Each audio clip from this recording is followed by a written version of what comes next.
오늘 그 말씀께 해주시는 하나님의 말씀 나누겠습니다.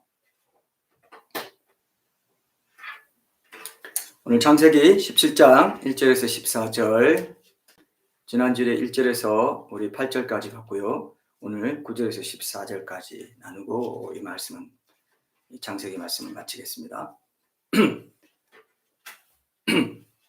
오늘 이 말씀으로 성도의 세례는 구원을 이루는 삶에 어떻게 기여하나라는 제목으로 하나님의 말씀 나누겠습니다. 제가 읽을게요. 아브라함이 99세 때에 여호와께서 아브라함에게 나타나서 그에게 이르시되 나는 전능한 하나님이라 너는 내 앞에서 행하여 완전하라. 지난주 말씀 기억하시면서 다시 확인한다는 마음으로 읽어보세요. 내가 내 언약을 나와 너 사이에 두어 너를 크게 번성하게 하리라 하시니 아브라함이 엎드렸더니 하나님이 또 그에게 말씀하여 이르시되 보라 내 언약이 너와 함께 있으니 너는 여러 민족의 아버지가 될지라. 이제 후로는 내 이름을 아브라함이라 하지 아니하고 아브라함이라 하리니 이는 내가 너를 여러 민족의 아버지가 되게 함이니라. 내가 너로 심히 번성하게 하리니 내가 네게서 민족들이 나게 하며 왕들이 네게로부터 나오리라. 내가 내 언약을 나와 너 및 내 대대 후손 사이에 세워서 영원한 언약을 삼고 너와 내 후손의 하나님이 되리라. 내가 너와 내 후손에게 네가 거류하는 이 땅 곧 가나안 온 땅을 주어 영원한 기업이 되게 하고 나는 그들의 하나님이 되리라.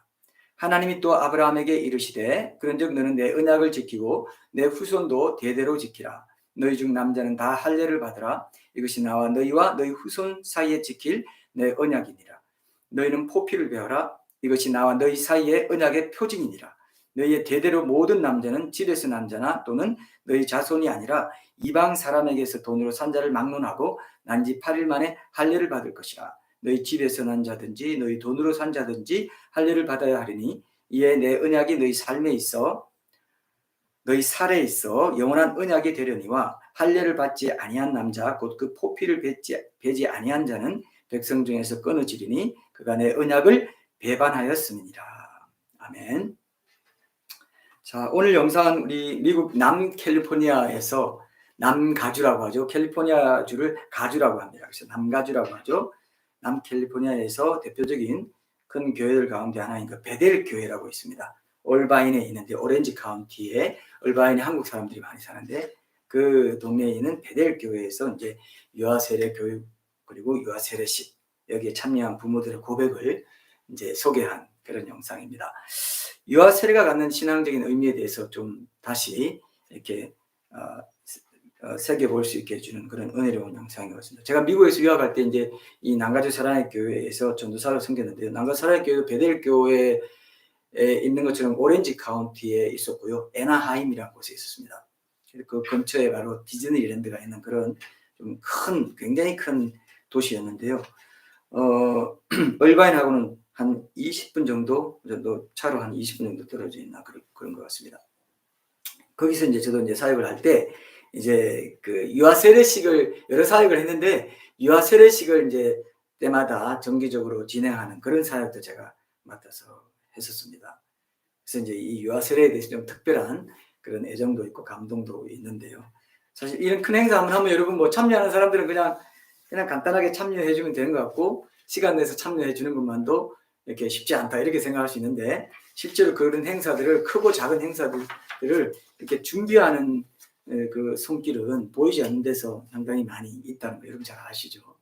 그래서 그렇게 나름대로 잘 상을 차려놓듯이 그렇게 이제 유아 세례식을 진행해서 그런지 행사를 진행할 때마다 참 특별한 저는 은혜를 많이 받았던 기억이 지금도 납니다. 제 딸 성주도 이제 그때 미국 남가주 사랑의 교회에서 유아 세례를 이렇게 받았습니다. 근데 우리 부부도 그 당시에 이제 오늘 영상에 나오는 부모들처럼 이런 인터뷰를 했다면은 뭐 거의 비슷한 고백을 하나님께 이제 올려드렸을 것 같다 이런 생각을 좀 저는 영상 보면서 했습니다. 자, 오늘 우리가 함께 나눌 말씀에 유아 세례와 관련된 내용이 있습니다. 그래서 이제 테마 영상으로 나눠본 것이고요. 지난주에 우리는 이제 아까 우리가 함께 읽은 본문 중에서 주로 17장 1절에서 8절까지 말씀을 중심으로 해가지고 하나님께서 아브라함에게 약속하신 이 후손과 이 가나안 땅에 대한 약속, 이게 구원의 약속이기도 하다고 했죠. 그 약속의 표징으로 명하신 할례의 기본적인 의미가 뭔지, 또 그 의미에 맞게 성도는 어떻게 하나님 앞에서 행하여 완전할 수 있는지, 이런 것들 이제 살펴봤습니다. 오늘 9절부터 차례대로 쭉 내용을 살펴보면서 할례와 구원을 이루어가는 문제, 어떤 연관이 있는지, 특히 유아 세례의 그 정당성과 관련해서는 또 어떻게 우리 신앙생활에 그 할례가 영적인 의미를 갖는 것인지, 기능이 어떤 건지, 이런 것들을 이제 좀 또 살펴보도록 하겠습니다. 제가 17장 9절부터 11절까지 먼저 한번 읽어볼게요. 하나님이 또 아브라함에게 이르시되 그런즉 너는 내 언약을 지키고 내 후손도 대대로 지키라. 너희 중 남자는 다 할례를 받으라. 이것이 나와 너희와 너희 후손 사이에 지킬 내 언약이니라. 너희는 포피를 배워라. 이것이 나와 너희 사이에 언약의 표징이니라. 그랬습니다. 이게 10절에 보면 너희 중 남자는 다 할례를 받으라 그랬어요. 그래서 남자가 왜 남자만 할례를 받냐? 너희는 이제 남자 여자 다 포함된다고 그랬죠. 할례라는 의식 내용 자체가 남성의 그 성기체의 끝부분에 있는 표피를 베어내는 것이기 때문에, 지난번에 영상에 보셨죠? 베어내는 건 딱 잡고 당겨서 딱 잘라버리면 되는 그런 아주 짧게 끝나는 그런 의식인데도 아프다고 하죠. 그래서 뭐 2, 3일 정도는 누워 있어야 된다, 뭐 이런 말도 있고 그래요. 옛날에는 뭐 마취나 이런 것도 좀 약하고 하니까 아마 그랬던 것 같은데, 오늘과 결론되는 말씀에도 잠깐 할 텐데요. 어쨌든 뭐 여성은 또 그렇게 할 수 있는 생식기 구조 자체가 그렇게 되어 있지 않잖아요. 할례라는 뜻도 히브리어로 물로 베어내다, 잘라내다 이런 뜻이 있기 때문에. 근데 이 할례를 이제 소녀들에게도 승인식 차원에서 할례를 행하는 나라들이 있다 해가지고 국제기구에서 이런 걸 못하게 하려고 지금 많이 노력하고 있다고 합니다. 여성의 생식기 일부를 잘라내고 이제 뭐 일부를 잘라내고 꿰매는 이런 일들이 지금 행해지고 있어서 굉장히 고통스럽고 이건 반인륜적이다, 이런 것 때문에 말이 많다고 하더라고요. 뭐 순결을 위해서 그렇게 한다, 이런 말이 있습니다. 뭐 우리 할례에도 순결이라는 의미가 있지만은 남자만이 행하도록 이제 하신 데는 성경적으로 남자에게서 이제 여자가 나왔기 때문에 남자가 행하는 할례의 시간에 이미 여자도 포괄된다, 이렇게 보기 때문에 그렇습니다. 신학적으로는 이제 대표성의 원리, 이렇게도 이제 표현할 수 있겠는데요. 창세기 2장에 보면은 이제 여러분 하나님께서 아담에게 선악과 명령 내릴 때 여러분 퀴즈를 한번 내볼까요? 성경 퀴즈를. 하와가 같이 있었을까요? 아니면 아담 혼자만 있었을까요? 예. 창세기 2장에 보면은, 창세기 3장은 이제 타락하는 유혹받는 장면이잖아요. 창세기 2장에 보면은 혼자 있었어요. 하와는 아직 지어지기도 전입니다.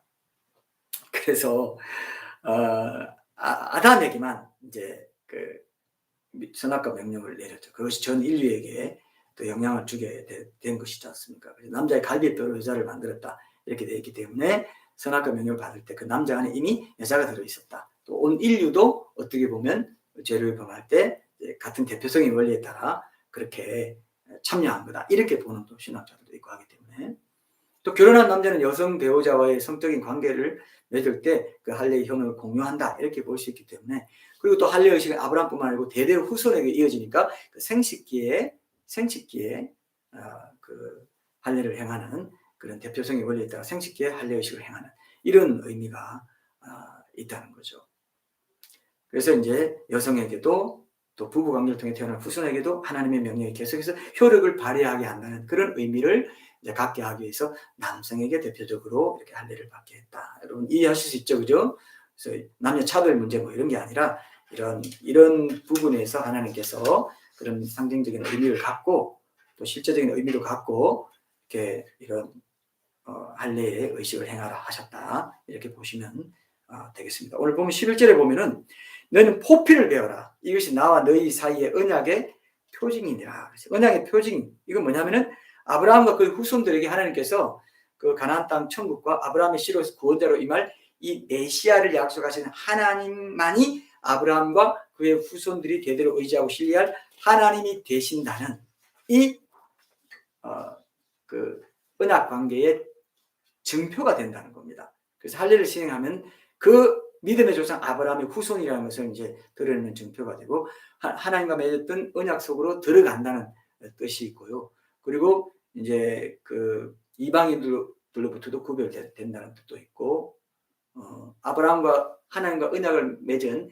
그 관계에 속하지 않은 자들과 구별된다는 이런 의미도 있다는 거죠. 그리고 이제 이 언약도 영원히 기억하게 하는 그런 것들을 이제 8일 만에 난지 8일 만에 할례 받은 것을 흔적을 볼 때마다 내가 하나님과 언약 맺은 언약 백성이지 이렇게 하려는 목적이 있다는 겁니다. 우리도 뭐 교회 다니면 뭐 그런 집에 여러분 집에 무슨 교회라고 붙여놓죠.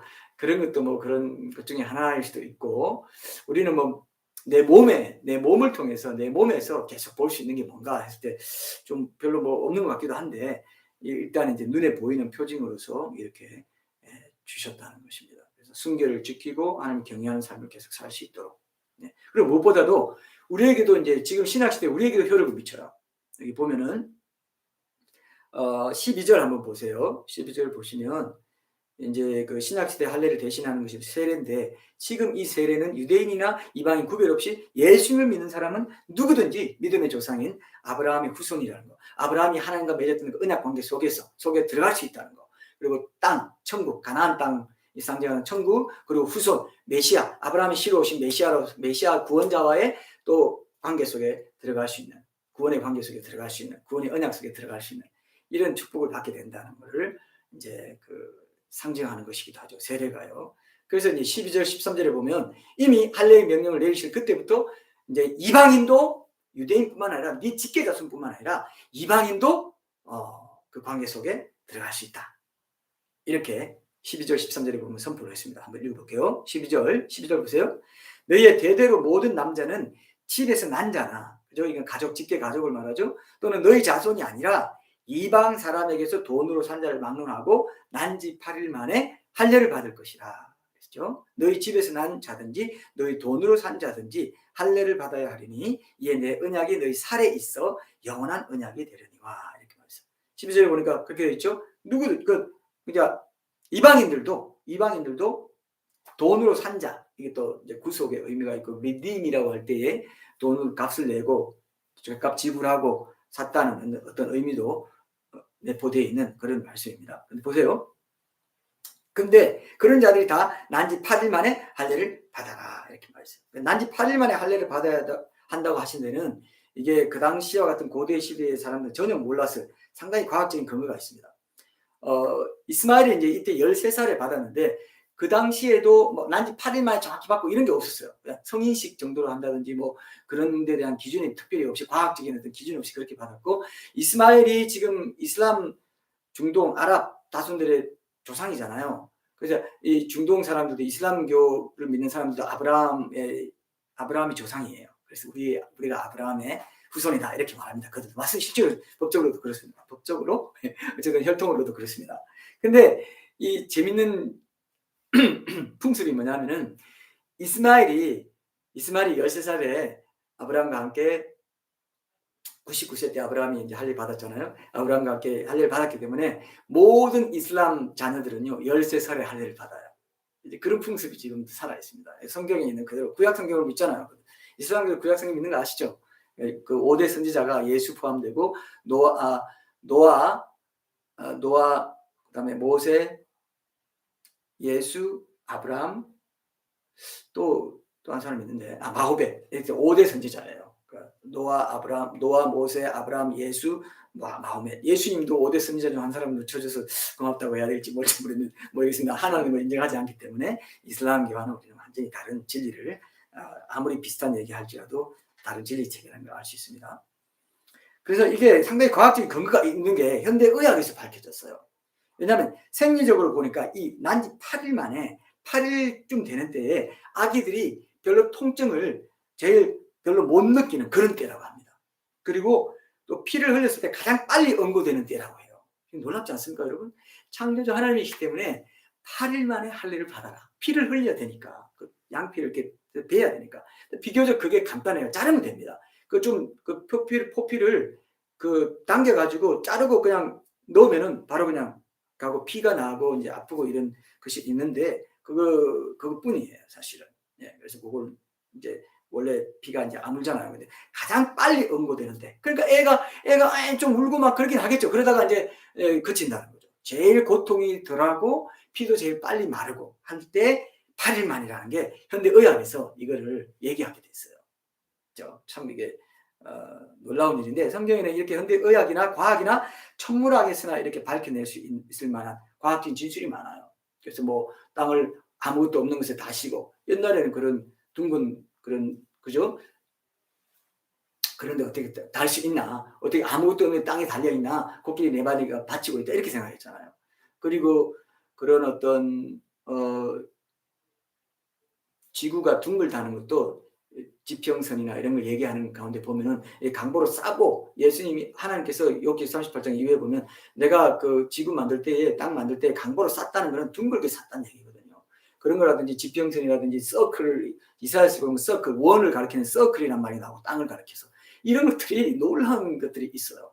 그래서 뭐 아무것도, 그리고 좀 뭐 블랙홀 같은 공간이 있다는 것도 욥기에 이렇게 암시되어 있는 것들, 이런 것들 과학자들이 많이 발견해 봤는데, 이제 다음에 제가 기회가 되면 이런 것만 따로 모아서 전도 설교를 한 번만 하루에 딱 한번 해놓으면 우리 자녀 세대들도 또 초신자들도 와, 성경이 정말 역사적이고 또 과학적으로도 상당히 근거 있는, 과학책은 아니지만 과학적으로 따져도 모순이 없는 그런 말들이 많아요. 또는 문학적인 표현도 있어요.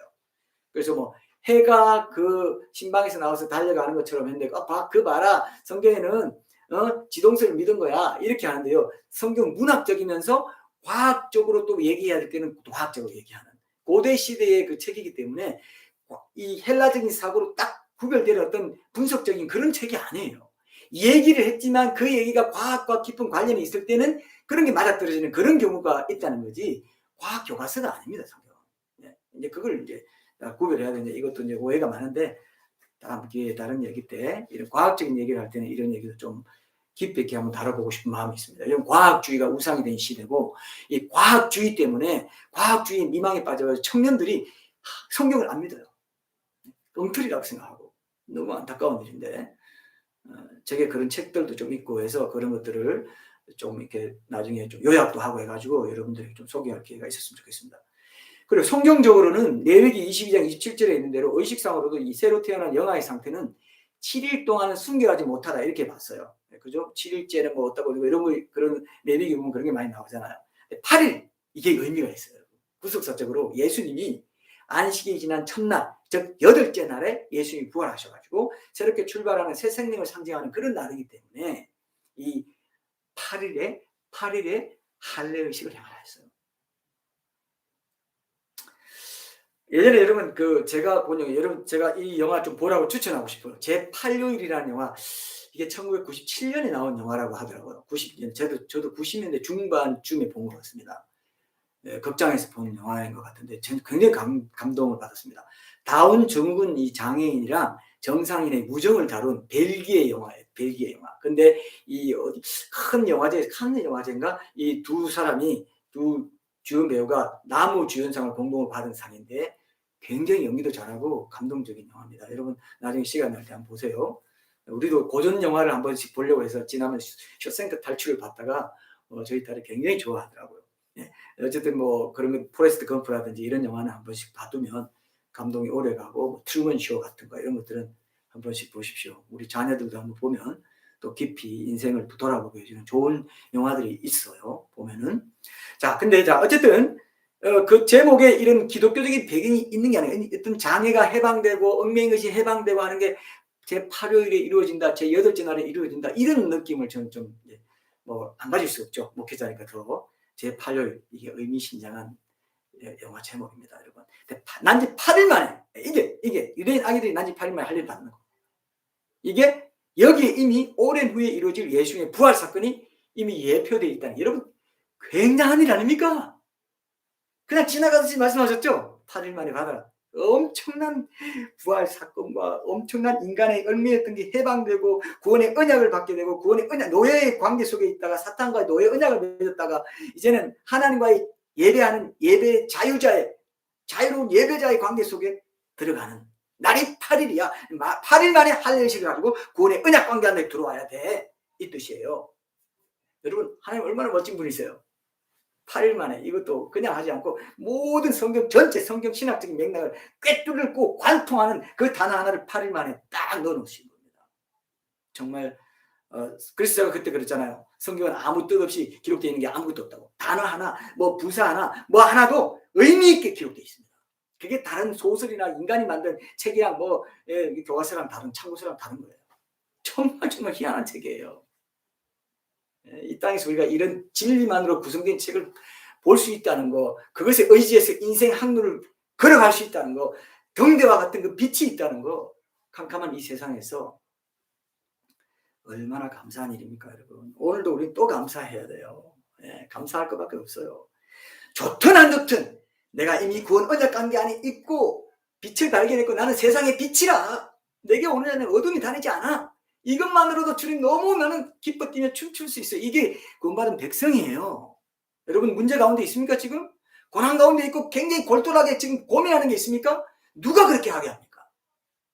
잘 생각해봐요. 성경은 항상 이치에 맞는 말씀을 하세요.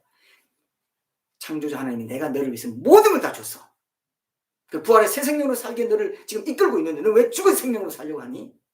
이것이 계속해서 선포되는 말씀의 핵심 주제라고요. 여기서 힘을 얻고, 그렇지 나는 구원의 언약 관계 속에 있는 백성이니까 나는 힘있게 살 수 있어. 어떤 고난도 문제도 내겐 문제가 아니야. 주님이 도와주셔. 성령의 충만함의 능력에 의지하면 나는 이겨낼 수 있어. 이 힘을 얻어야, 이게 은혜입니다. 이 은혜를 누리셔야 돼요. 이 은혜의 능력으로 한 주간 또 사셔야 됩니다.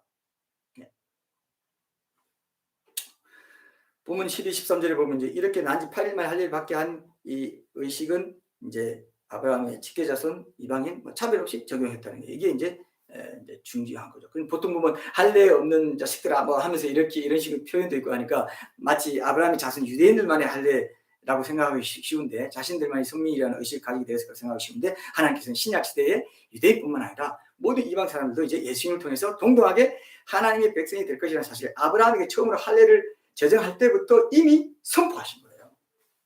하나님이 이런 분이십니다. 예표로 이미 보여주셨어요. 그래서 이제 우리가 서두에서 유아세례 영상을 봤잖아요. 그런 것처럼 유아세례의 정당성도 이 난지 8일 만에 할례 받아라 하는 데서 분명히 이제 밝히고 계신 것도 우리가 확인할 수 있어요. 보통 전통적으로 보면은 여러분들 중에도 그런 분들이 있을 것 같습니다. 유아세례도 별로 좋지 않으시까? 아니 뭐 유아들이 뭘 안다고 거기다가 뭐 세례를 주고 말이야. 이게 뭔 소리야? 이렇게 얘기해. 부모들의 믿음을 따라서 언약 백성이라는 것을 인정하시는 그런 이제 그 의식이죠, 유아세례가. 근데 이걸 반대해서 교회사적으로 아나베프티스트라고 해가지고 제세례파라고 해서 초대교회 당시부터 행해져 오던 이 유아세례를 완강하게 반대한 그런 교파들도 있었고요. 여러분도 이제 그런 영향도 받았을 수도 있는데, 이 유아세례는 역사적인 기독교를 이루는 대다수 신자가 인정해온 세례였다는 것을 여러분 기억할 필요가 있습니다. 그런데도 불구하고 또 경건하고 신실한 기독교인들도 반대도 하고 했기 때문에 지금도 이제 논쟁이 되고 있는 좀 그 시기도 해요. 그래서 성결교 같은 데는 유아세례란 말을 안 하고 좀 민감하니까 헌화식이라고 해서 따로 이제 그런 의미는 또 주려고 하는 그런 경우도 있고 그렇습니다. 또 신약 성경에도 보면은 유아가 세례를 받아야 된다든지 유아 세례 받아서는 안 된다는 이런 말이 딱 부러지게 일발이 없어요. 그러나 이제 딱 행간을 보면은 알 수 있게는 해두셨는데, 그래서 이것에 대한 이제 그 부분을 우리가 한 번은 좀 정리할 필요가 있는데, 유아 세례를 반대하는 사람들은 보통 이 교회라는 게 신자들로, 믿음을 고백한 신자들로 이루어진 공동체고, 세례는 이 성례라고 하잖아요. 세례와 성만찬의 두 가지 대표적인 성례인데, 그 성례는 이제 교회 회원들에게만 베풀어지는 거 아니냐. 근데 유아는 믿음을 발휘할 수 있는데 무슨 유아 세례를 주느냐. 이게 이제 제일 큰 반대 요소예요. 뭐 다른 것도 좀 자잘한 게 있을 수 있지만 그건 뭐 그렇게 중요한 게 아니고 어쨌든 이게 제일 중요하죠.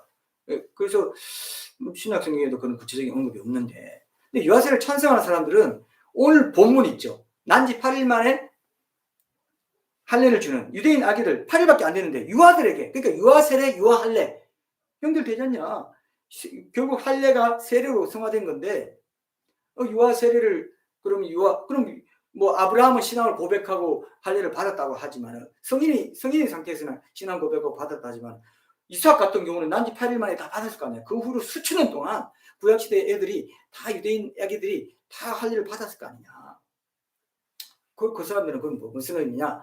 그러니까 하나님은 난지 8일 만에 받으라고 한 하나님의 그 뜻은 뭐냐면은, 믿음을 가진 부모의 자손들에게는 그들이 개별적으로 믿음을 갖기 전에, 유아들이 믿음을 개별적으로 갖기 전에 할례를 통해서 믿음의 표징을 먼저 줘야 된다. 이렇게 명령하신 거야. 이렇게 본 거죠. 하나님께서 그렇게 하기를 원하셨기 때문에 그렇다. 그렇기 때문에 그런 것들을 잘못이라고 말하면 안 된다.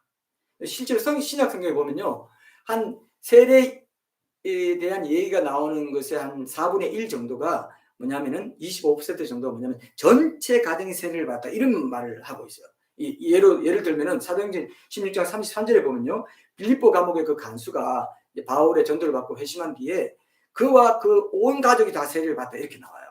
이런 내용들이 이제 초대교회에서부터 유아들이 세례받은 사람들 가운데 포함되었다는 걸 강하게 시사해줘요. 온 가족 중에는 유아들도 있고 믿음을 고백할 수 있는 그런 어린 그 나이의 아이들도 있다 이렇게 보는 거죠. 이건 충분히 그 개연성이 있는 얘기라고 할 수 있습니다. 그리고 교회사에서도 주 2세기 중반에 이제 이미 유아 세례에 대해서 언급한 기록들이 남아 있고 하기 때문에 유아 세례는 당시 초대 교회의 보편적인 관행이었다 이렇게 이제 보는 것입니다. 저도 이제 이렇게 보고요. 그래서 이제 내년 2월에 이제 병준 형제님까지 이제 결혼하면 우리 교회 어쩌다 보니까 신혼부부가 세상이나 됐는데 앞으로 이 신혼부부들이 믿음의 가정 안에서 이제 아기를 낳게 되면은 우리 교회도 이제 적절한 때에 정식으로 유아 세례를 주려고 합니다. 그리고 이제 청소년 돼 가지고 자신이 스스로 신앙 고백하고 할 때 이제 입교. 우리도 청소년 둘 입교식을 얼마 전에 우리가 진행했잖아요. 그런 식으로 하려고 해요. 유아 세례는 믿음의 부모들이 또 이건 주님의 아이고 약속의 백성입니다. 그때 유아 세례 받을 때 굉장히 아까 우리 영상 보셨죠? 가는 보니까 어때요? 뭔가 뭉클한 게 있잖아요.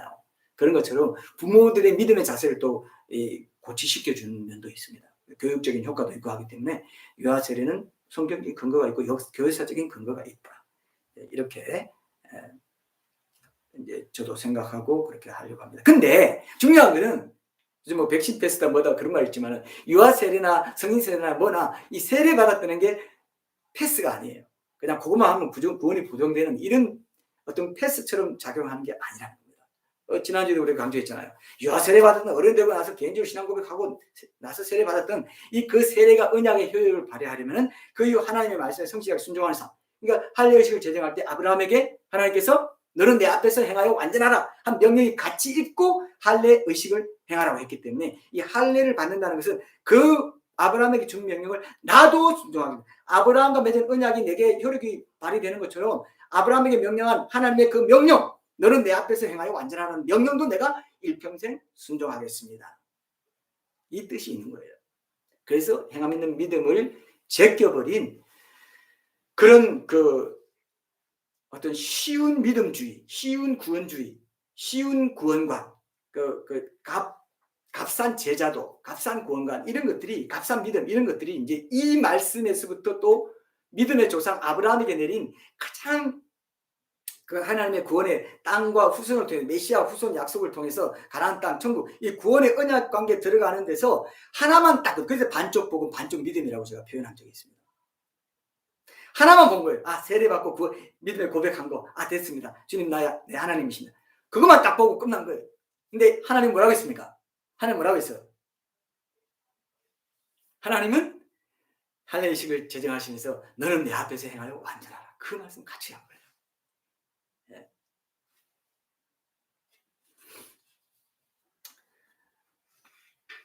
실제로 창세기에 보면요. 하나님께서 아브라함에게 하신 언약을 언급하실 때마다 아브라함의 온전한 순종에 대한 말씀이 함께 등장해서 확인하시고 이게 확인하고 우리가 이제 좀 결론적으로 가야 될 것 같아요. 창세기 18장 19절 한번 보세요. 이건 눈으로 확인합시다. 창세기 18장 19절 말씀 한번 보세요. 창세기 18장 19절. 여러분 예배 드릴 때는 그 책으로 된 그런 성경을 보는 게 좋습니다. 책으로 된 성경을 봐야 더 이렇게 은혜도 되고 그렇다고 저는 생각이 되고요. 그걸로만 보려고 하지 마시고 모바일로만 보려고 하지 마시고 창세기 18장 19절 말씀 한번 읽어보겠습니다. 내가 그로 그 자식과 건속에게 명하여 여호와의 도를 지켜 의와 공도를 행하게 하려고 그를 택하였나니 이는 나 여호와가 아브라함에게 대하여 말한 일을 이루려 함이니라 그랬어요. 그 자식과 건속 아브라함뿐만 아니에요. 할례 의식에 참여한 그 자식과 건속에게도 명했다는 겁니다. 여호와의 도를 지켜 의와 공도를 행하게 하려고 그를 택하였다.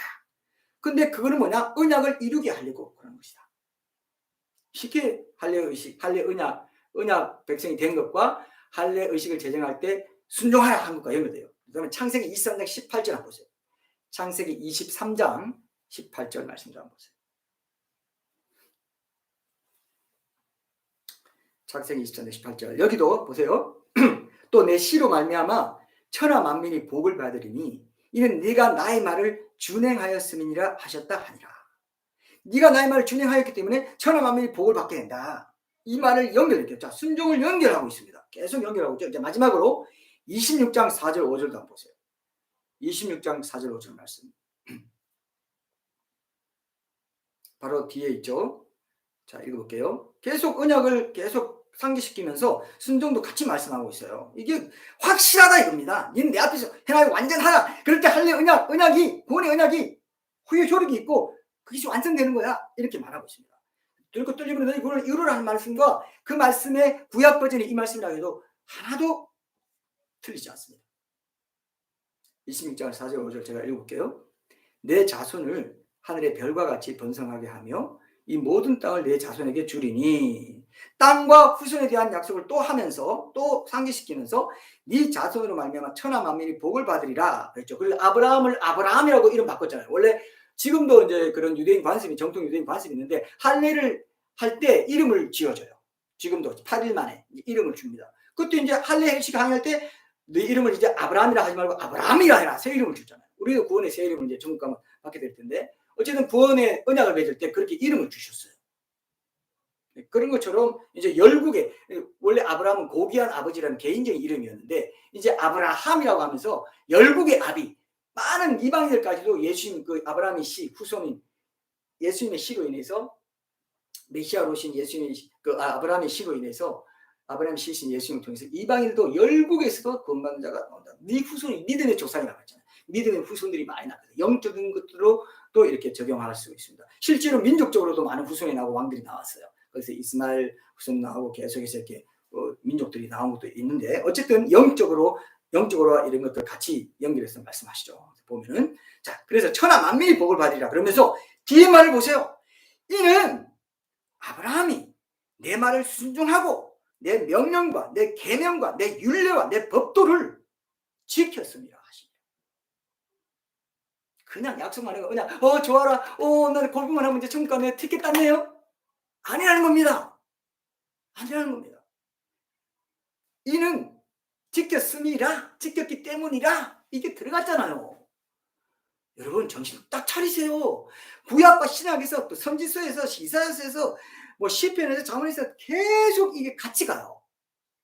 언약의 축복과 함께 내가 주님 앞에 행하여 완전한 거. 완전을 추구하는 거. 완전하는 게 다른 뜻이라지 신적인 완전이 아니고 완전을 지향해가는 그런 주님의 은혜의 능력 도우심을 받아서 해가는 그게 이제 세례의 의미 속에 또 들어가 있고 베어내는 또 의미 속에 이제 있는데 그게 오늘 결론이겠지만 어쨌든 보십시오. 할례를 시행한다는 것은 그 안에 하나님의 명령에 순종하겠다는 결단까지도 포함하는 그런 의식이야. 이걸 우리가 알 수 있습니다. 그럴 때 약속된 후손과 땅을 통해 구원을 얻게 된다는 그 말씀을 같이 하시는 거죠. 그래서 할례를 받지 아니한 남자 그 포피를 그죠? 되지 않고 자신의 육신적인 겉사람의 소욕에 매여가지고 하나님 앞에서 행하여 완전을 추구하지 않는 사람은 결국 하나님의 심판에 가서 언약 백성에서 제거된다. 이걸 이제 경고하고 계시잖아요. 이게 이제 그 14절에 나오는 이제 말씀이에요. 근데 그 14절에 나오는 말씀 이전에 하나님께서 창세기 15장에서 언약을 세울 때 이미 그것을 할례와 비슷한 의미의 그 쪼갠 동물 사이로 횃불이 지나가게 하는 것으로 이 예표를 이미 했습니다. 자, 여러분 한번 그거 보겠습니다. 창세기 15장 한번 보세요. 15장 9절에서 10절 한번 보겠습니다. 창세기 15장 9절에서 10절 한번 읽어볼게요. 이게 아주 어떻게 보면 두려운 말씀입니다. 여러분. 분명히 14절에 오늘 본문 14절에 보면 할례를 받지 아니한 남자 그 포피를 베지 아니한 자는 백성 중에서 끊어지리니 그가 내 언약을 배반하였음이니라. 이 말씀이 이미 아브라함과 언약 맺을 때 그 동물 쪼갠 고기 사이로 타는 횃불이 지나가게 하는 것을 통해서 이미 베어내버리는 것과 쪼개버리는 것을 같이 상상이 되도록 같이 이미지가 결합되도록 그렇게 하나님이 언약을 처음부터 그렇게 맺으셨습니다. 9절에서 10절 한번 볼게요. 9절 여호와께서 그에게 이르시되 나를 위하여 3년 된 암소와 3년 된 암염소와 3년 된 순양과 3비둘기와 집비둘기 새끼를 가져올지니라. 아브라함이 그 모든 것을 가져다가 그 중간을 쪼개고 그 쪼갠 것을 마주 대하여 놓고 그 새는 쪼개지 아니하였으며 솔개가 그 사체 위에 내릴 때에는 아브라함이 쫓았다. 이렇게 해놓은 상태에서 나중에 17절에 보면 17절 한번 보세요. 하나님께서 자신의 임재를 상징하는 타는 횃불이 쪼갠 고기 사이로 지나가게 하십니다. 17절 보세요. 해가 져서 어두울 때에 연기나는 화로가 보이며 타는 횃불이 쪼갠 고기 사이로 지나더라. 이렇게 되어 있어요. 타는 횃불은 하나님의 임재를 상징합니다. 이걸 이제 신학적으로 자기 저주 맹세라는 표현이 있습니다. 자기를 저주하는 맹세. 그게 뭐냐면 내가 맹세와 서약을 지키지 않으면 내가 이렇게 쪼개지게 될지어다 라는 뜻이에요. 이게 무서운 겁니다, 여러분. 내가 여호와 하나님께 대한 믿음과 순종에 충실하지 않게 된다면 내가 나의 포피를 베었던 것처럼 여호와 하나님의 금이 나와 내 자손을 베어버리소서 이 뜻이에요. 쪼갠 고기 사이로 타는 횃불이 지나갑니다. 하나님 임재, 하나님이 언약 맺었다는 뜻입니다. 하나님 임재 타는 횃불은 하나님 임재를 상징하고 하나님과 언약을 맺었는데 이 언약을 내가 충실하게 지키지 않는다면 나는 쪼개지면 당연도 쌉니다. 네, 경상도말로 그래도 싸. 난 쪼개지고 검으로 베어져 버려도 그렇게 할례와 언약 맺을 때 그 쪼개지는 것이 그대로 일치하고 있다는 겁니다. 여러분 이런 말 들을 때 여러분들이 딱 캐치를 잘 하셔야 됩니다. 아하, 이거 고대시대 언약 당사자들이 원래 잡은 동물을 벌려놓고 그 안으로 걸어감으로써 언약을 체결한 풍습이 있었는데 하나님께서 여기 새로운 의미를 부여하시면서 이 할례 의식까지 연결되어 가지고 하나님께서 이 모든 것들을 주관하시는 분이심을 이제 보여주시면서 이 할례 언약 하나님과의 언약 이걸 배반했을 때 할례를 받지 아니한 남자, 이 할례를 받지 않은 남자 이건 뭡니까? 여기는 신학시대 성경이 우리에게 적용할 때는 포괄적으로 받아들여야 돼요. 단순히 할례를 받지 않은 그것만 말하지 않습니다. 그 포피를 베지 아니한 자 이거 영적으로도 적용되는 말씀이에요.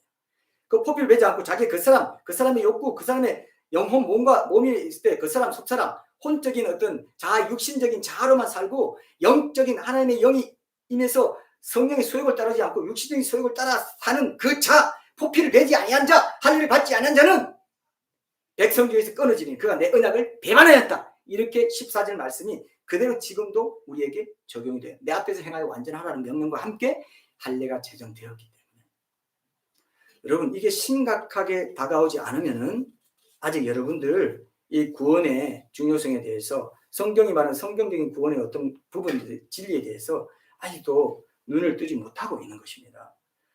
아주 중요해요. 나중에 죽고 나면 부여하면 소용없습니다. 지금 잘 예비를 하셔야 됩니다.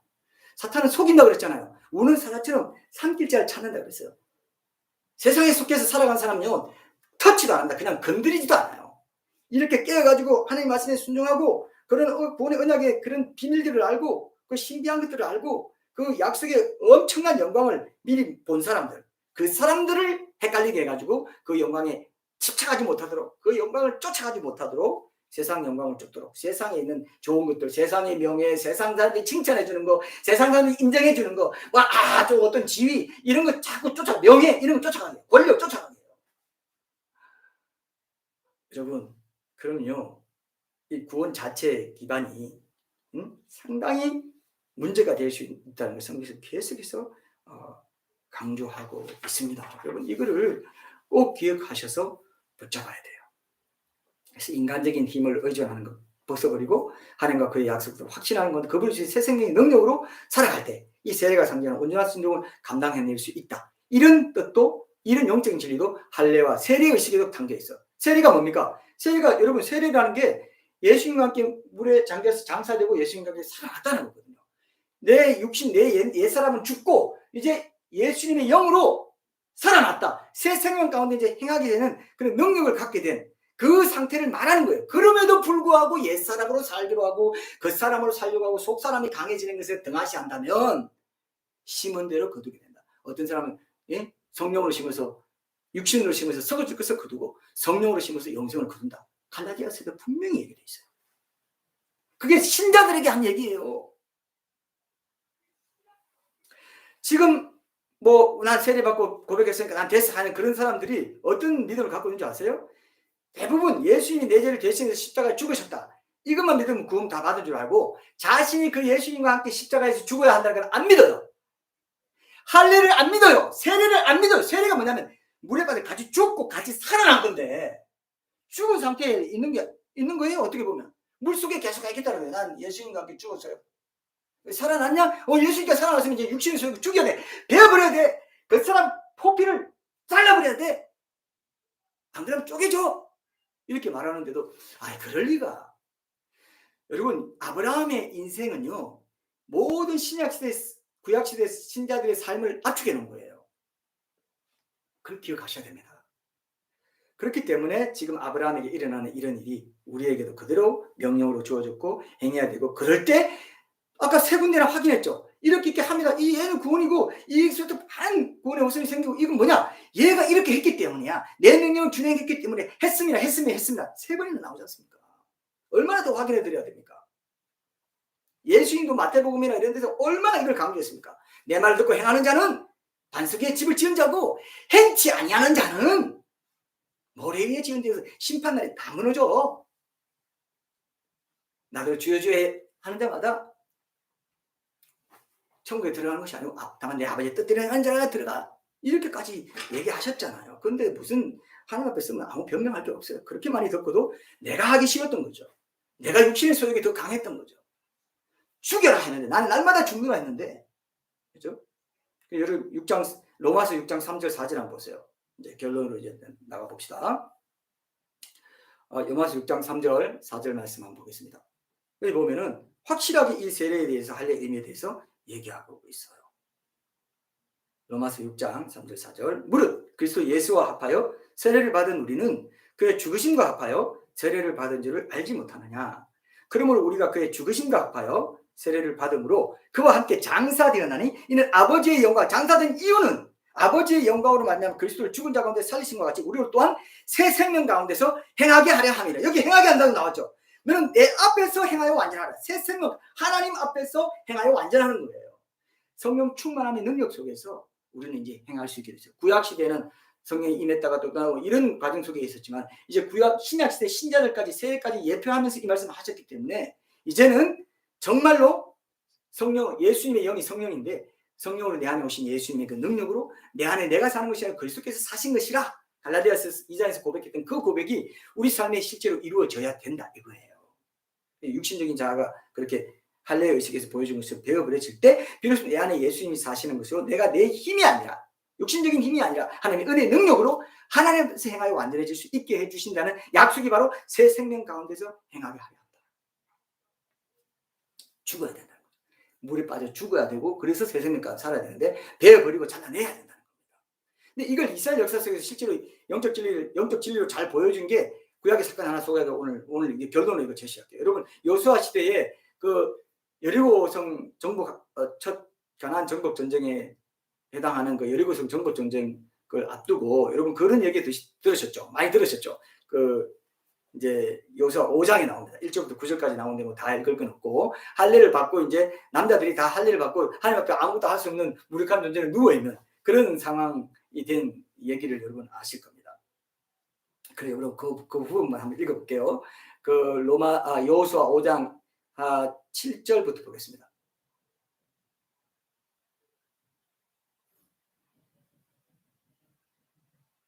7절부터 9절까지 읽고 오늘 이제 결론 맺을게요. 그들의 대를, 여호수아 5장 1절부터 9절 한번 보세요. 예, 시간이 되겠네요.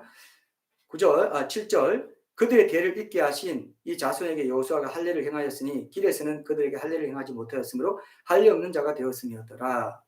또 그 모든 백성에게 할례 행하기를 마침에 백성이 진중 각 처소에서 머물며 낫기를 기다릴 때가 됐다. 그죠? 이게 얘가 아무려야 되니까. 근데 여호와께서 여호수아에게 이르시되 내가 오늘 애굽의 수치를 너희에게서 떠나가게 하였다 하셨으므로 그곳 이름을 오늘까지 길갈이라 하니라. 이게 아주 중요합니다. 예, 할례를 받고 아파가지고 진중에 무력하게 누워가지고 하나님만 바라보는 그때 하나님께서 여호수아에게 뭐라고 한 줄 아세요? 내가 오늘 애굽의 수치를 너희에게서 떠나게 하였다. 그래서 길갈이라고 했습니다. 길갈이라는 말은 이브리어로 굴러간다는 뜻이에요. 이스라엘 백성이 자신들의 혼적인 자아와 육신적인 그 사람을 상대하는 포피를 베어버리고 나서 무력하게 누워가지고 하나님만 바라보는 그때 비로소 애굽의 수치를 그들에게서 굴러가게 하셨다. 이게 뭡니까, 여러분? 광야 생활할 때 이스라엘 백성들이 늘 불평하고 원망했던 게 뭡니까? 늘 애굽에서 노예 생활을 하면서도 그래도 먹을 거 있고 뭐 좋고 그랬던 거 생각하면서 뭐 외도 있고 수박도 있고 했는데 이게 뭐야 맨날 만날만 먹고 말이야 맛도 없는 거 말씀을 맛없게 생각하는 여러분 그렇게 생각하면 지금 광야 여정에서 그런 불평을 하는 것 같아요.